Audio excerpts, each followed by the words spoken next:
E aí, galera do segundo ano, nós vamos começar agora o capítulo 2, tá? Do caderno 8, que é o último caderno nosso, né, desse bimestre, tá certo? Capítulo 2, as grandes potências industriais e a Rússia.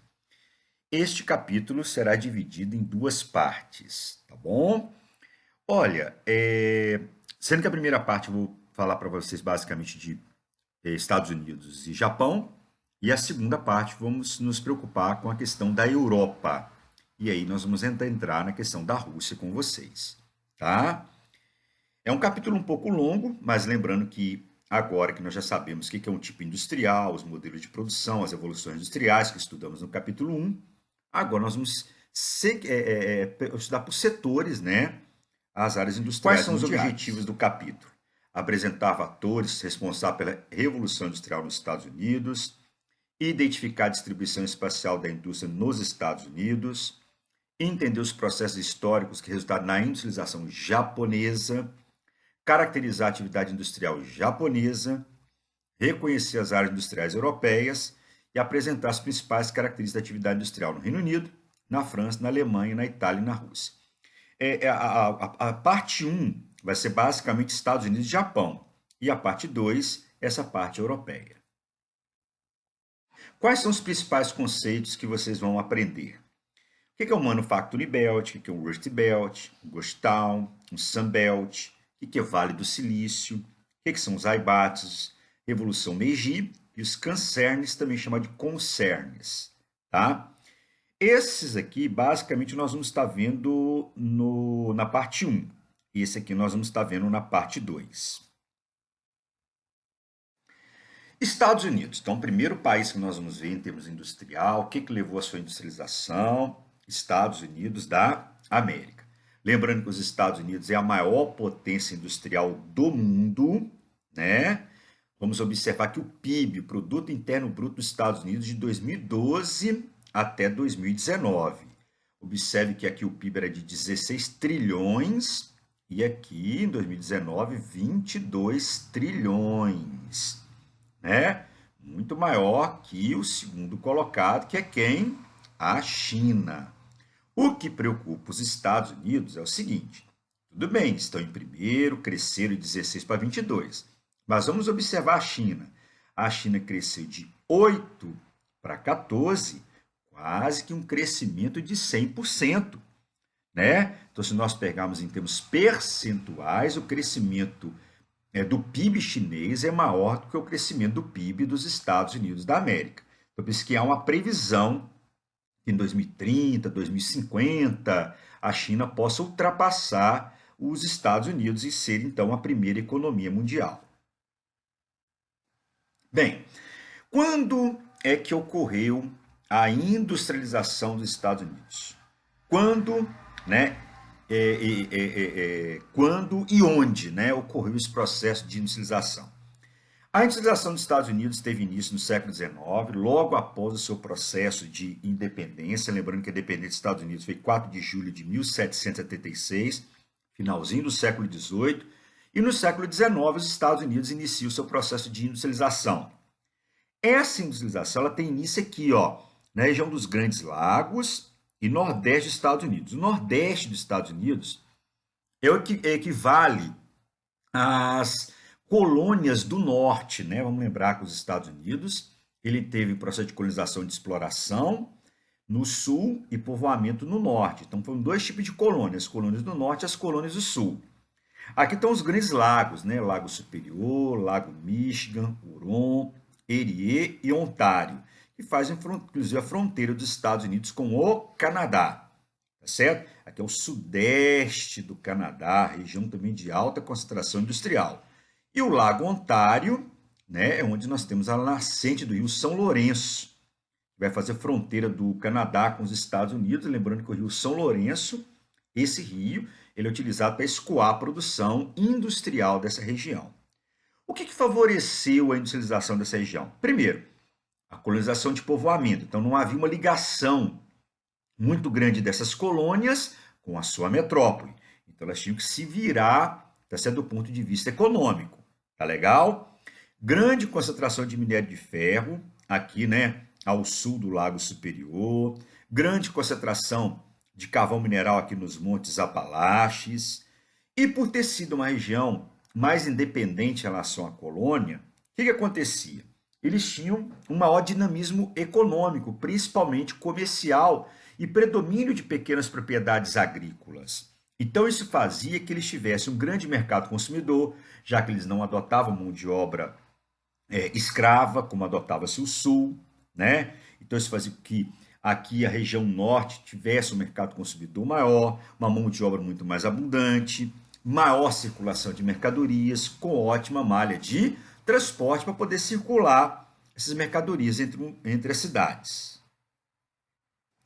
O que tem a ver o 1º de maio, que é o Dia do Trabalhador, com os Estados Unidos? O dia 1º de maio, tá certo? Ele tem a ver com os Estados Unidos porque é o seguinte: vamos lembrar que quando ocorreu o processo de industrialização na Europa, né? Os Estados Unidos, pessoal, desculpa, na Europa, tá? Não haviam ali sindicatos, né? Não existiam leis trabalhistas, tá certo? E aquela burguesia que estava começando a crescer naquele momento, ela explorava o proletariado. Então havia uma exploração do proletariado, porque não haviam leis trabalhistas. E o que acontecia? As condições de trabalho eram insalubres, com altas cargas de trabalho, salários baixos, né? Então, a mesma coisa aconteceu nos Estados Unidos. E o que aconteceu? No dia 1º de maio, os trabalhadores grevistas na cidade de Chicago foram fortemente reprimidos pela polícia. Foi um verdadeiro massacre que nós tivemos, tá certo? Na cidade de Chicago, em cima dos trabalhadores. Então, por isso que foi escolhido o dia 1º de maio como sendo o dia do trabalhador, devido a essa repressão policial em cima de um movimento grevista em Chicago, ok? Bom, os Estados Unidos possuem duas grandes áreas industriais, o Manufacturing Belt e o Sun Belt. Vamos começar pelo Manufacturing Belt, que é o cinturão dos produtos manufaturados.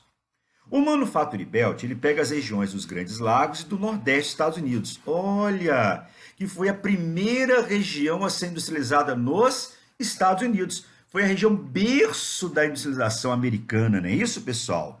Tá? Então, o Manufacturing Belt pega exatamente onde ocorreu o processo de industrialização dos Estados Unidos. Então, a região com maior concentração industrial, com predomínio de indústrias da primeira e da segunda revolução industrial, tanto indústria de base quanto de bem de consumo, tá? Então, muitas indústrias da primeira e da segunda revolução industrial. Bem, o que promoveu o grande crescimento industrial dos Estados Unidos? Vamos lembrar que o crescimento industrial dos Estados Unidos, né, ocorreu no início do século XIX, logo após o seu processo de independência. Mas o crescimento industrial só vai ocorrer no século XX, porque o século XIX, pessoal, ele era dominado pela Inglaterra. Então, a Inglaterra que dominava, tá certo, a economia mundial no século XIX. Duas coisas contribuíram para o crescimento industrial dos Estados Unidos no século XX. Primeiro, foi o surgimento de dois grandes modelos de produção, o Taylorismo em 1908 e o Fordismo em 1912, antes da Primeira Guerra Mundial. Outra coisa que contribuiu foram as guerras mundiais, que ocorreram exatamente em território europeu. Vamos lembrar que a Revolução Industrial ocorreu onde? Na Europa. Quando a Europa está em guerra, o seu parque industrial ele fica destruído, tá certo? Destruindo o parque industrial europeu, quem é que se destaca nesse momento como grande nação industrializada? Estados Unidos da América. Vamos começar aqui desde lá do início.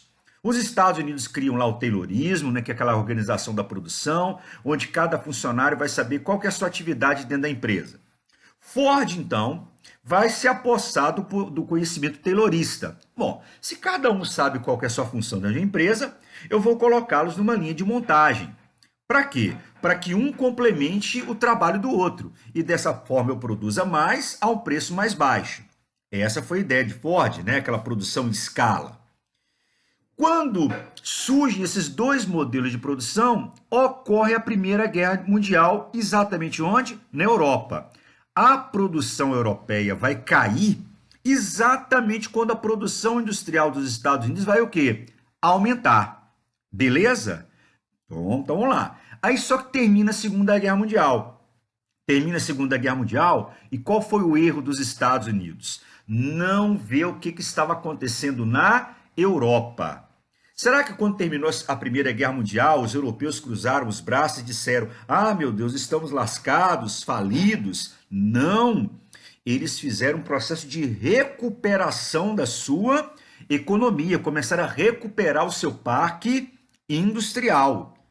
E os Estados Unidos produzindo, principalmente por causa do Fordismo. Isso gerou uma superprodução. E essa superprodução, aliada à recuperação industrial europeia, acabou promovendo a crise de 1929. Os Estados Unidos, então, agora vão ter que se recuperar. É aí que vai vir o chamado New Deal, promovido pelo presidente americano Franklin Roosevelt, que era uma intervenção do Estado na economia, contrariando os pensamentos liberais. Olha, intervenção do Estado na economia é uma política keynesiana. Segundo os keynesianos, o Estado ele deve intervir na economia, sim, quando for necessário. Para quê? Para recuperar a economia do país que estava destruída, não é isso? Por causa da crise de 29. Só que uma outra coisa que vai contribuir não vai ser apenas o investimento estatal, vai ser a Segunda Guerra Mundial que mais uma vez ocorre em território europeu. Mais uma vez a produção industrial europeia entra em decadência. Bom, qual é o grande produtor agora de produtos industrializados? De novo, Estados Unidos. Ah, mas o Japão já estava se industrializando. Sim, mas o Japão não estava envolvido em guerra. Os Estados Unidos, o território americano, não estava envolvido em guerra. Tá certo? E o Japão, sim, estava envolvido em guerra. E a partir de 1950, quando termina a Segunda Guerra Mundial, a economia americana está recuperada e eles começam a industrializar agora o Sul e o Oeste. Então, aquela industrialização que ficava restrita ao Nordeste, região dos Grandes Lagos, agora começa em direção ao Sul e ao Oeste dos Estados Unidos. É importante também nós observarmos que os Estados Unidos agora não vai cometer o mesmo erro que aconteceu após o fim da Primeira Guerra Mundial. Ou seja, a recuperação econômica da Europa vai acontecer, mas com dinheiro dos Estados Unidos, da mesma forma do Japão. Então é o seguinte, ele fez com que essas áreas, tanto lá na Europa quanto nos países asiáticos, principalmente o Japão, ficassem dependentes dos investimentos estadunidenses, gerando uma dependência econômica.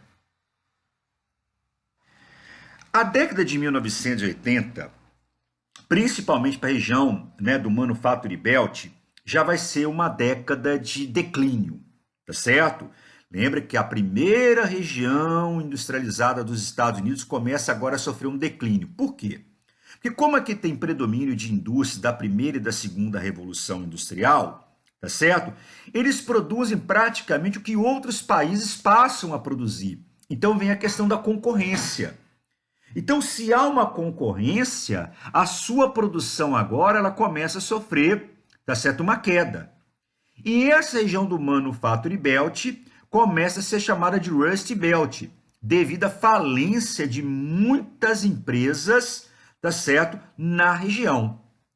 Essa região, pessoal, né, do Rust Belt aqui, ela vai ter um outro momento de grande crise que vai ser a partir de 2008. Aqui nós estamos vendo uma foto, né, de uma fábrica, provavelmente isso aqui está parecendo uma siderúrgica, que foi abandonada, tá certo? Que entrou em falência.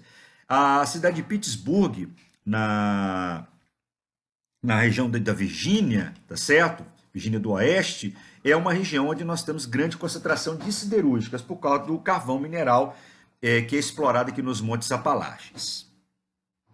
Outra coisa que contribui também para a queda, né, na produção industrial dos Estados Unidos, pessoal, vai ser também a fuga de capital dos Estados Unidos para países asiáticos, como, por exemplo, China, Índia, Hong Kong. Então, essas indústrias americanas começam a ir em direção ao continente asiático. Então, os próprios empresários americanos também são culpados pela decadência que nós vamos ter, tá certo? Na economia estadunidense. Aqui nós temos uma charge, né, que mostra cidadãos americanos indo em direção agora ao Canadá, porque as condições de vida são melhores. E o que nós observamos aqui? Empresários questionando a saída desses, né, cidadãos estadunidenses em direção ao Canadá, dizendo que eles não são verdadeiros americanos. Mas eles mesmos estão levando as suas fábricas em direção aos países asiáticos. E observe, né? Principalmente para os seus grandes concorrentes. Vamos dar uma analisada aqui nas áreas industriais dos Estados Unidos. Vamos pegar algumas cidades, como por exemplo Pittsburgh, né? Pittsburgh tem um destaque, né, na área siderúrgica, grande concentração de siderúrgica, a maior produção de aço dos Estados Unidos. Donald Trump, ultimamente, o que ele tem feito? Né? Ele tem criado sobretaxa em cima do aço brasileiro para entrar nos Estados Unidos, para proteger o seu parque siderúrgico, tá? Principalmente da cidade de Pittsburgh. Chicago, aqui no estado de Illinois, né? Tá certo que é uma cidade muito forte na produção de locomotivas, vagões, máquinas agrícolas, né? Tratores no caso, né? Detroit, conhecida aqui, pessoal, em Michigan, né? Conhecida pela indústria automobilística, sede da Ford, da General Motors. A Michael Delavari, com indústria química, nossa, indústria química fortíssima na região. Cambridge, Massachusetts, tá certo? Com indústria de alta tecnologia. Aliás, é a principal área produtora de alta tecnologia que nós vamos ter aqui na região de Massachusetts, tá certo? Porque, no geral, como eu já falei para vocês, a região predomina em indústria da primeira e da segunda revolução industrial. Nova York, a chamada Big Apple, né, denominação dada devido à corrida de cavalo, que era muito comum os cavalos vencedores receberem maçãs como premiação, tá certo? E Nova York, como queria entrar no cenário das corridas, né, de equestres, o que eles fizeram? Eles deram grandes prêmios de maçã, que chamam de Big Apple, tá certo? É o maior centro financeiro do mundo. Então, Nova York não tem o destaque industrial. O destaque de Nova York é no setor financeiro, é no setor comercial, é onde concentra tem a maior quantidade de sede de empresas, né, transnacionais, principalmente nessa ilha aqui, a ilha de Manhattan. Tá certo? Aqui está a ilha de Manhattan. Aqui é o Rio Hudson, desse lado aqui é Nova Jersey, e desse lado aqui nós temos Nova York. E aqui uma imagem de satélite mostrando para nós, tá certo? A ilha de Manhattan. E aqui está a localização da Estátua da Liberdade, tá? Essa região, pessoal, ela foi muito ocupada por judeus, né? Ocupada principalmente por judeus. Então, a população judaica, é tanto que o calendário aqui na ilha de Manhattan é o calendário judaico, tá bom? É a principal, é o centro financeiro dos Estados Unidos. E Manhattan é onde nós vamos ter, né, a região do Wall Street, né? É onde você tem as duas principais bolsas de valores, grandes escritórios ligados ao setor financeiro. As duas bolsas de valores, a bolsa de Nova York, tá certo? Chamada Dow Jones, tá bom? Comercializa ações de empresas, principalmente em ações de empresas da primeira e segunda revolução industrial, e a Nasdaq, que comercializa ações da terceira revolução industrial. Aqui nós temos um touro, esse touro está localizado na entrada da Bolsa de Nova York, e aqui está certa a estátua menininha, né, contendo a fúria desse touro, né, que é a fúria do mercado financeiro. Em 2008, os Estados Unidos vai sofrer uma nova crise, né? Lembra que a primeira crise foi a crise de 29, tá certo? Agora vamos ter uma segunda crise, que é a crise imobiliária. Essa crise imobiliária, pessoal, ela foi gerada porque nos Estados Unidos, quando você compra um imóvel, não é como no Brasil que você praticamente coloca as coisas em parcelas fixas, não. Lá, as parcelas são variáveis. Por quê? Porque lá pode ter um mês de inflação, pode ter um mês de deflação. Então, vamos supor que eu tenho uma parcela de R$ 100. Então, mês que vem, vamos supor que eu vou pagar 100 mais a inflação do mês. Então, vai ser 100, vamos supor, pagar 101. Tá legal? Tem uns juros de 1%. Mas eu posso ter, por exemplo, uma deflação. Tá? Ou seja, não teve aumento de preço. Então, em vez de pagar 100, eu pago 98. Só que o governo americano, devido aos elevados gastos provocados pelas guerras, como do Iraque em 2003, do Afeganistão de 2001. Para compensar essas perdas com essas guerras, né, com esses conflitos que os Estados Unidos estavam envolvidos, o governo americano começou a aumentar a taxa de juros. E aumentando a taxa de juros, aumentou o valor das parcelas. Então, muitas famílias não conseguiam arcar com o valor das prestações dos seus imóveis. Não pagavam os bancos, deram calote nos bancos. E os bancos, então, começaram a perder dinheiro. Então, essa perda de dinheiro pelo sistema financeiro, provocado pela inadimplência, né, dos credores, né, que tinham pego dinheiro, né, com os bancos, isso levou a uma grande decadência do sistema financeiro americano. E olha só que interessante, aqui nós temos uma charge que compara, né, a crise de 29 com a crise de 2008. A crise de 29 ela atingiu principalmente o empresário, certo? Só que agora o que o empresário fez? Ele empurrou praticamente para cima dos investidores, tá certo?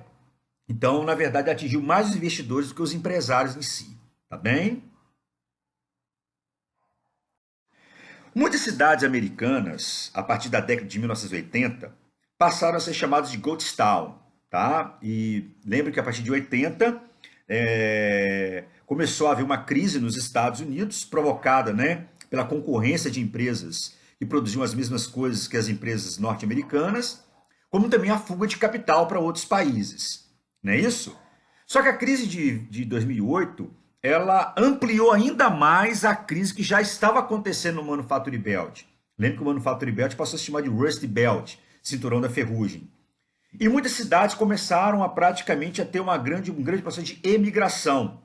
E elas passaram a se chamar de Ghost Town, né, cidade fantasma. Né, como nós podemos ver aqui, bairros na cidade de Detroit, né? Ver que tomados aqui pelo mato, tá certo? O abandono, tá bom? E aqui nós temos uma charge, tá certo? Da General Motors. Lembrar que a General é a principal patente, a patente máxima do Exército.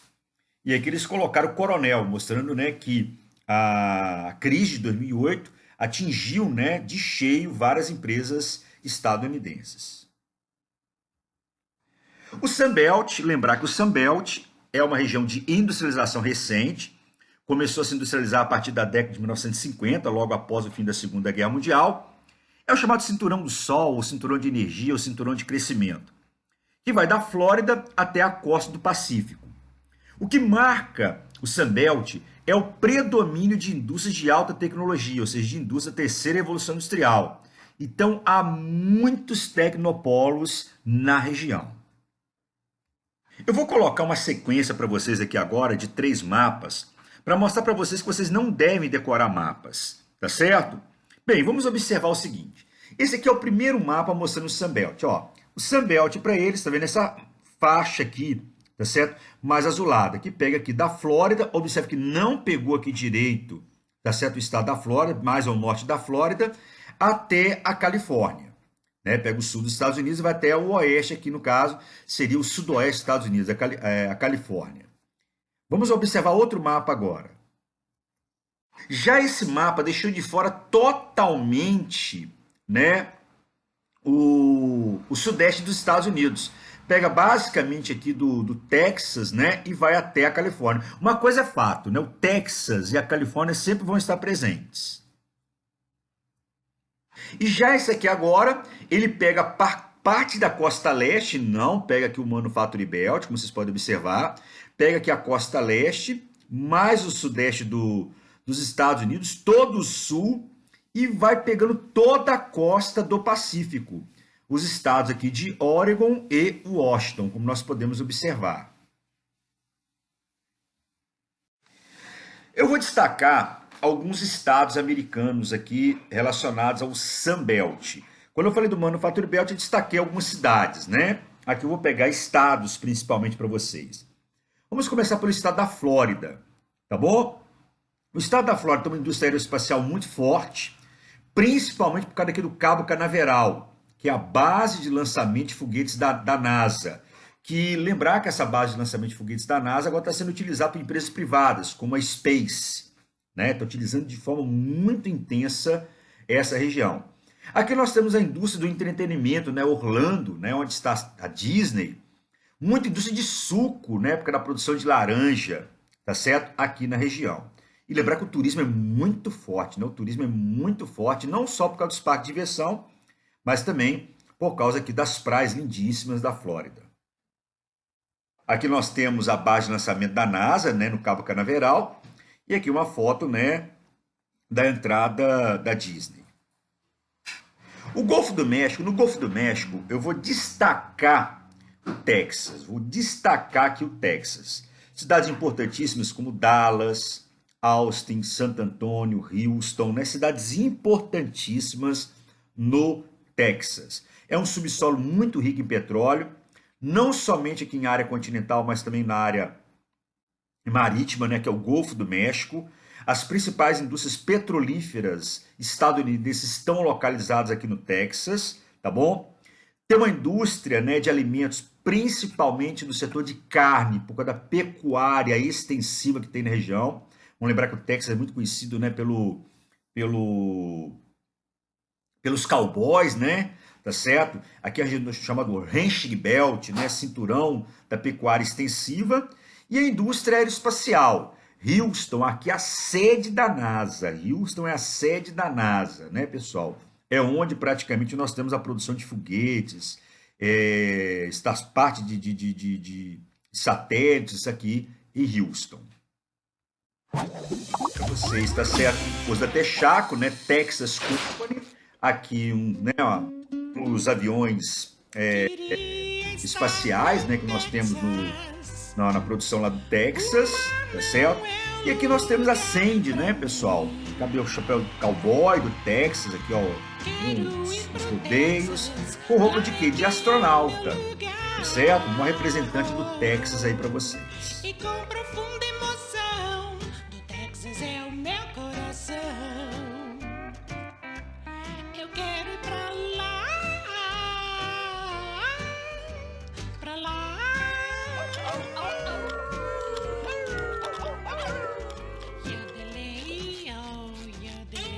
Ei, Patrick, escuta só isso! Tira elas de mim!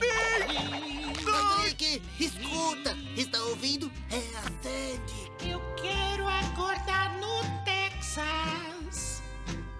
Saudade de um céu tão azul. Saudade das minhas terras, churrasco e torta de nozes. Demais, quando estou longe do Texas, só o que me resta é chorar.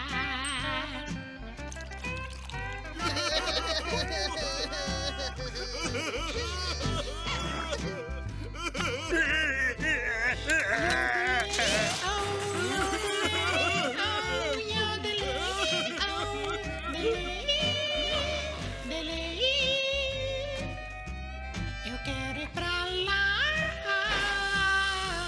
Eu quero ir pra lá.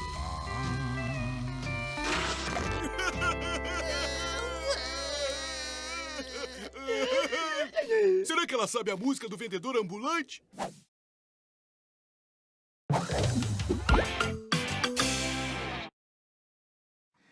Observe, por favor, nessa imagem, como vários oleodutos saem do Texas para poder abastecer os Estados Unidos, tá certo? Porque a região é uma região de grande produção de petróleo. Agora, o que chama a atenção é que as petroquímicas que vão transformar o petróleo, né, são as refinarias, estão localizadas, a sua maior parte, aqui no nordeste dos Estados Unidos, a região dos Grandes Lagos. Por quê? Porque é a região de maior concentração industrial. Mesmo após a falência de muitas empresas, ainda há na região uma grande concentração industrial. Destaquei para vocês aqui na proximidade de Houston, nós temos a Pasadena, né? Tá certo? Onde foi comprada essa refinaria pela Petrobras, gerou uma polêmica muito grande, porque era uma refinaria muito obsoleta, né? Uma refinaria de tecnologia muito ultrapassada, tá certo? Que pertencia à British Petroleum, tá certo? E a Petrobras acabou adquirindo. Isso gerou, tá certo, um problema sério com a questão dos acionistas da Petrobras. Na costa do Pacífico, eu vou destacar 3 estados para vocês. Vamos começar aqui pela Califórnia, né? Na Califórnia, pessoal, nós temos aqui o destaque para a indústria do entretenimento, a indústria cinematográfica, né? Na cidade de Los Angeles, aqui está um bairro chamado Hollywood. Esse bairro, pessoal, na verdade é onde concentram, tá bom? Os estúdios, né? Cinematográficos, tá certo?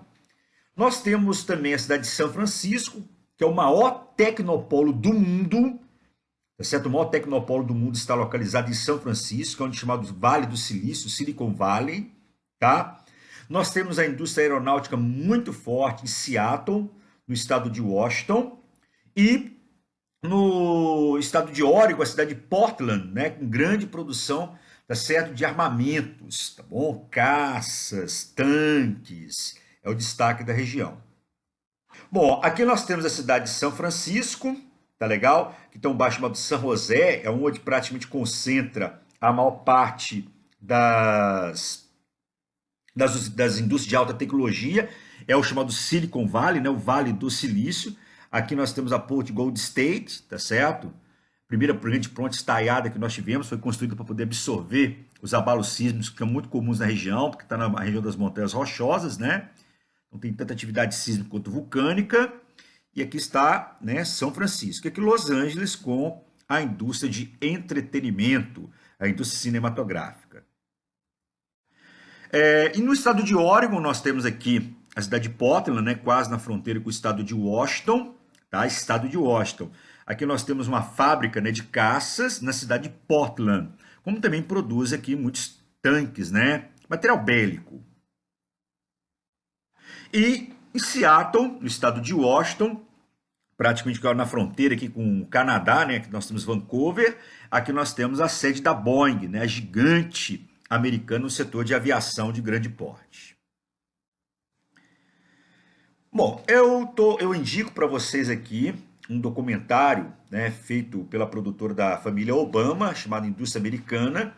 Esse documentário ele mostra a chegada de capital chinês dentro dos Estados Unidos, comprando uma empresa falida na região do Manufacturing Belt. E aí você vai ver ali a questão do choque de cultura, né, entre os trabalhadores chineses e os trabalhadores americanos. Muito interessante esse documentário.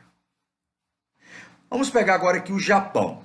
O Japão, o processo de industrialização japonês começa na chamada Era Meiji que vai de 1868 a 1912, é quando o imperador Mutsuhito, tá certo? Que após, né, uma viagem feita à Europa, não, aquele modelo de sistema feudal do meu país está errado. E vamos lembrar que o sistema feudal na Europa, ele acabou no final do século XV, tá certo? Século XVI, a Europa já estava adotando ali o capitalismo comercial, tá? E o Japão ainda, tá certo? Até praticamente na segunda metade do século XIX, ainda adotava o quê? Um sistema feudal, tá certo? E esse sistema feudal chama de shogunato, porque o líder dos feudos era o shogun. Então era uma população basicamente rural e de subsistência. E lembrar que o poder era o poder dos samurais. Os samurais eles defendiam, tá certo, o imperador, tá certo? Era o poder da espada. Só que o Mutsuhito falou, não, nós temos que, na verdade, começar a utilizar o quê? De armamentos com pólvora. E ele começa a fazer um grande investimento bélico no país. Isso gera uma revolta dos samurais, que não aceitavam abrir mão da proteção do imperador, tá certo? E para isso, além do grande investimento bélico, ele começa a contratar vários mercenários para poder formar um exército no Japão e o Japão, dessa forma, se tornar um grande império, o Império Japonês, tá certo? Uma outra coisa que vai chamar atenção é o investimento no ensino primário, que vai ser obrigatório, tem que alfabetizar todas as crianças, principalmente porque aquelas crianças estavam vindo do campo, e no campo elas praticamente não eram alfabetizadas, elas têm que ser alfabetizadas. E a indústria agora surge na forma dos zaibatsus. O que são os zaibatsus? São indústrias de base familiar.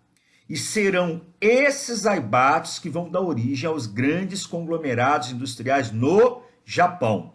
Os conglomerados industriais que nós temos no Japão, você pega lá a Toyota, por exemplo, que não é o nome de uma fábrica, aquilo é o nome de uma família, tá certo? Então o nome da fábrica, da indústria, ela leva o nome da família. E é uma coisa interessante, tanto que é muito comum quando o funcionário vai chegar para trabalhar, além dele cantar o hino do Japão, ele canta o hino da empresa. Então, há uma ligação muito grande do funcionário com a empresa a qual ele trabalha. Aqui nós temos a bandeira, né, do Império Japonês. Essa bandeira ela foi abolida após o fim da Segunda Guerra Mundial. Os Estados Unidos tiraram esses raios, é como se tivesse, tipo assim, você está deixando de ser o império. E ficou apenas, né, o círculo vermelho, que significa o sol nascente. Aqui nós temos o imperador Mutsuhito, tá certo? Que deu origem à chamada Era Meiji, em 1868. E aqui nós temos um quadro que mostra, né, os samurais lutando contra os mercenários que utilizavam de armas de fogo, tá bom? Porque eles não aceitavam perder o poder para esses mercenários. Foi quando então Mutsuhito começou a formar um exército no Japão para poder conquistar vários territórios. Porque o lance é o seguinte, o Japão ele pode até se industrializar, mas vamos lembrar que o território japonês é um território pobre em recursos minerais e energéticos. Então era necessário você conquistar territórios, como por exemplo a Manchúria, na China, que foi conquistada em 1910, que é uma região muito rica em carvão mineral e minério de ferro, para poder abastecer a indústria japonesa que estava começando naquele momento. Então era necessário você conquistar essas áreas. E conquistar com espada não daria certo. Tinha que ser utilizando, né, a pólvora. Aqui nós temos, né, um mapinha mostrando o expansionismo japonês, né, conquistando as Ilhas Kurilas, que pertenciam à Rússia, conquistando aqui a Península Coreana, conquistando terras da Manchúria, que pertence à China, conquistando terras do Sudeste Asiático, do Extremo Oriente e do Sudeste Asiático. Nessa imagem aqui não aparece a Península da Indochina. Você tem ali o Vietnã, Laos, Camboja, que também foram territórios conquistados pelos japoneses. O Japão ele vai se envolver na Segunda Guerra Mundial ao lado dos Estados Unidos, ao lado da Itália, me perdoe, e da Alemanha. Perde, tá certo, essa guerra. E num destroyer americano vai ser assinada a rendição, tá certo, japonesa, pelo imperador japonês. É o chamado Tratado de São Francisco. O Japão agora está sob domínio dos Estados Unidos. A Constituição americana vai ser a Constituição do Japão, de 1945 a 1952. Uma verdadeira humilhação para o Japão. Só que o Japão foi muito esperto. O Japão, ele, tudo bem, beleza, estou sob seu domínio. A Constituição que vigora no meu país aqui é a Constituição do seu país. Só que os Estados Unidos, em 1951, vai criar o Plano Colombo. O Plano Colombo é o Plano Marshall asiático. Vamos lembrar que quando terminou a Segunda Guerra Mundial, os Estados Unidos criam o Plano Marshall em 1947 para ajudar na recuperação da Europa e conter dessa forma o expansionismo do socialismo. Lembrando que a Europa Oriental já estava adotando o socialismo. Então, para evitar que o socialismo avançasse no continente asiático, é criado o Plano Colombo. Foi chamado Colombo porque ele foi assinado na cidade de Colombo, capital do Sri Lanka. Tá certo? E lembrar que em 1949 a China já estava adotando o socialismo, através de Mao Tse-tung. Então, o primeiro país a investir no Japão, o primeiro país foi os Estados Unidos da América. Tá certo? Foi o primeiro país a fazer esse processo de investimento dentro do Japão. E os japoneses souberam aproveitar esse investimento americano para recuperar o país que estava destruído pela guerra, recuperando principalmente a sua infraestrutura de transporte e de comunicação, tá? Para melhorar a integração entre as cidades japonesas e do Japão com o mundo. Em 1960, então, começa o chamado milagre econômico japonês, que é a grande retomada da economia japonesa. E esse milagre econômico japonês, ele começa com aqueles investimentos americanos do Plano Colombo de 1951. Mas aliado a isso, nós temos também um investimento na área educacional, principalmente qualificando agora a mão de obra através da criação de cursos de ensino superior, mandando esses japoneses para poder estudar em outros países, para poder aprender a tecnologia de outros países. Nós vamos ter que uma forte qualificação dessa mão de obra, vamos ter redução dos gastos militares. Para que eu vou gastar com armamento, né? Se eu tenho que recuperar meu país que está destruído pela guerra? Incentiva a poupança interna. Isso aqui foi sagaz. Lembre que o primeiro país a investir no Japão foi os Estados Unidos. Isso gerava uma dependência econômica. Então, o que os japoneses começaram a fazer? Começaram a forçar os japoneses a poupar. É que vale ao nosso fundo de garantia aqui no Brasil. Então, parte do salário do trabalhador era retirado pelo governo. Então, era uma poupança forçada, tá certo? Era uma poupança forçada, porque parte desse dinheiro era descontado diretamente do salário do trabalhador. Para que isso? Ao invés de eu pegar dinheiro com outros países para gerar essa dependência econômica, é melhor pegar o dinheiro do cidadão japonês. Tá certo? Então, eu geraria uma riqueza interna.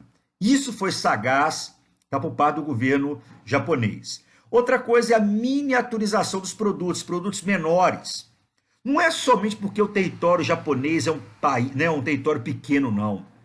É porque produtos menores consomem menos energia, menos matéria-prima e são muito mais fáceis de serem exportados. Lembrar que o Japão, como ele tinha um pequeno mercado consumidor, eu tenho que atender a outros mercados consumidores. Então eles incentivavam muita exportação, tá certo?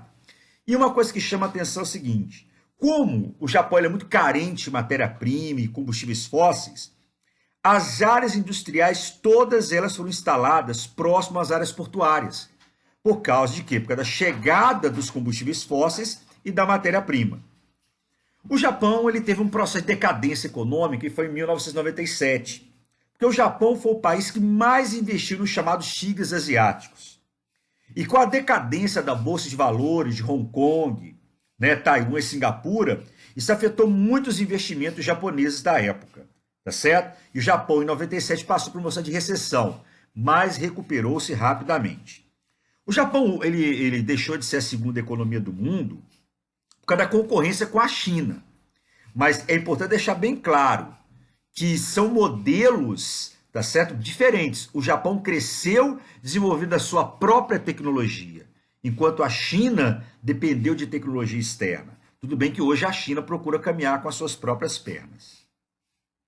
E aqui eu indico para vocês esse filme, né, O Último Samurai, que teve como ator principal Tom Cruise, que mostra exatamente a chamada Era Meiji, tá certo? O fim do poder dos samurais, tá certo? E o início, tá certo, de um investimento bélico e conquista de vários territórios. Muito interessante esse filme.